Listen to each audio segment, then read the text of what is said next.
올 한 해 우리나라에선 J-팝 열풍이 거셌습니다. 소위 리스너들 사이에서만 아름아름 1970, 80년대 일본 시티팝이 소비되던 과거와는 확연히 다른 양상이었죠. 음악뿐 아니었습니다. 올해 상반기엔 더 퍼스트 슬램덩크, 스즈메의 문단속 등 일본 애니메이션 영화가 국내 개봉 일본 영화 최고 흥행 기록을 차례대로 갈아치웠고요. 주술의 전, 귀멸의 칼날 등의 일본 애니메이션들은 국내 넷플릭스 시청률 탑 10 내에 진입해 자리에서 쉽게 물러나지 않았죠. 그런데요, 지금으로선 상상도 할 수 없는 일이지만 불과 25년 전까지만 해도 일본 대중문화가 법적으로 수입 금지였다는 거 아셨나요? 일본의 음반, 드라마, 잡지 등은 허가 없이 복제된 소위 해적판으로만 은밀하게 소비하던 시절이 있었다는 건데요. 심지어는 올해 상반기까지만 해도 일본 문화 금지 규제가 남아있었다는데 안 되겠습니다. 궁금한 건 두 눈으로 확인해야 직성이 풀리는 일큐일공 수사팀. 지금 이렇게 대대대 유행 중인 일본 대중문화가 우리나라에서 어떤 길을 걸어왔는지 파헤쳐보겠습니다. 꽃보다 남자를 꽃보다 남자라 부르지 못하고 오렌지보이로 불러야 했던 시절, 전 국민이 다 아는 일본어 오겐키 데스까가 등장한 영화 러브레터가 일본에선 1995년에 개봉했지만 한국에선 1999년에야 볼 수 있었던 그 이유, 바로 우리나라에 일본 대중문화 수입 금지 규제가 있었기 때문입니다. 우리나라에서 1980년대까진 정부 주도하에 일본 대중문화 유입은 강력한 규제 대상이었습니다. 어찌 보면 당연한 맥락입니다. 우리나라는 1910년부터 1945년까지 한 세대 이상 일본으로부터 식민 지배를 당했고 여러 문화 말살 정책들을 강요받았어요. 얼마 전까지 일본의 나라를 빼앗겼는데 일본과 문화 교류를 재개한다는 것은 국민 정서상 절대 용납할 수 없는 일이었죠. 일본풍이 조금만 스며들어 있는 문화라도 외색 문화라 칭했고 이를 말소하는 것이 일제로부터의 독립이라고 규정할 만큼 철저하게 배척했습니다. 특히 1960년대 박정희 정부는 출판, 영화, 방송, 음반 등 대중문화와 관련된 법률을 차례대로 제정하며 엄격한 규제를 시행했습니다. 한국인이 작사, 작곡하고 한국인이 부른 노래일지라도 일본풍이 난다? 가차없이 콘서트, 라디오, TV 등 출연은 금지였습니다. 우리가 잘 알고 있는 가수 이미자의 히트곡 동백아가씨도 이러한 이유로 규제에 묶였죠. 시간은 흘러 1980년대 일본 대중문화에 대한 국민적 태도가 조금씩 바뀌기 시작했습니다. 탈냉전과 글로벌화라는 국제정세의 변화, 국내적으로는 민주화, 88올림픽의 성공적 유치, 3조 호황에 따른 중산층 성장 등 여러 요소들이 맞아떨어지며 우리나라 사회는 이전보다 더 개방적이고 자유로운 분위기로 전환됐죠. 여전히 법적으로는 금지지만 이때부터 국내에 슬금슬금 일본 문화가 퍼집니다. 해외여행이 조금씩 풀리며 보따리 장수 등을 통해 일본 잡지, 만화 등이 들어왔고요. 이즘 일본에선 위성방송이 확대되는데 국내는 또 마침 이를 수신할 수 있는 안테나 수입이 가능해지며 집에서도 일본의 TV 프로그램을 시청하는 것이 가능해집니다. 특히 부산, 경남 등은 쓰시마 섬에서 넘어오는 일본 TV와 라디오 전파가 잡히는 곳이었기 때문에 많은 사람들이 일본의 음악을 접할 수 있었다고 하죠. 이 시기 부산시에선 일본 TV 안 보기 개몽 활동까지 벌이지만 물밀듯 밀려온 일본 문화는 막는다고 사라지는 것이 아니었습니다. 덕분에 부산, 경남이 당시 가장 트렌디한 도시라고 평가받기도 했다죠. 부산을 넘어 대도시 서울까지 일본 노래가 대놓고 유행하기 시작합니다. 이러한 분위기를 타고 세운상가, 용산 전자상가 등지에선 일본 상품을 불법으로 복제해 CD, 비디오, 게임 소프트웨어 등을 내놓습니다. 일본 게임기 수입은 불법이다 보니 미국, 유럽에 수출된 일본 게임기를 역수입하기도 했고요. 음반 시장도 마찬가지였습니다. 당시 국내 가요 시장엔 J-팝 표절 사례가 심심찮게 많았는데요. 당시 인기를 휩쓸던 룰라의 대표곡 천상유해가 J-팝 표절곡임이 밝혀지며 세간에 충격을 안기기도 했죠.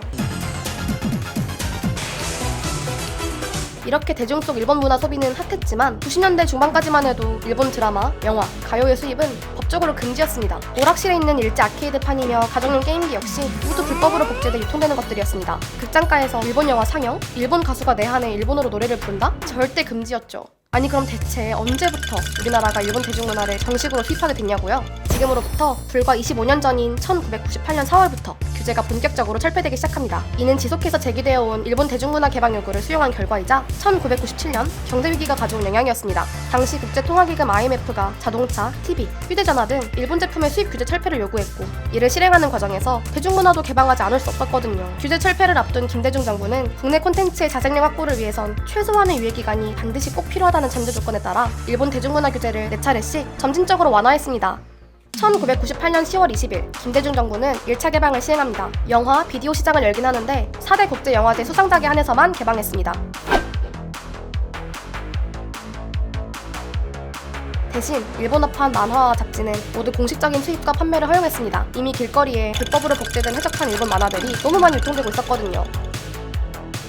1999년 9월 10일 2차 개방을 시행합니다. 이땐 영화 비디오 시장의 개방 기준이 되는 공인국제영화제를 4개에서 70개로 확대했어요. 덕분에 100여 편의 일본 영화가 극장가에 상영될 수 있게 됐는데요. 이때 개봉한 1호 일본 영화가 전설의 러브레터라는 2000년 6월 27일 3차 개방을 시행합니다. 이때 일본의 극장용 애니메이션, 음반, 방송이 제한 속에 처음으로 국내 시장에 들어옵니다. 이 3차 개방 덕분에 이웃집 토토로, 모노노케 히메, 센가치히로 행방불명 등이 우리나라 극장가에 개봉됐다는 말씀. 음반의 경우 일본어로 부르는 음반을 빼고 연주 음반, 한국어 번역 음반 등이 모두 들어올 수 있게 됐고요.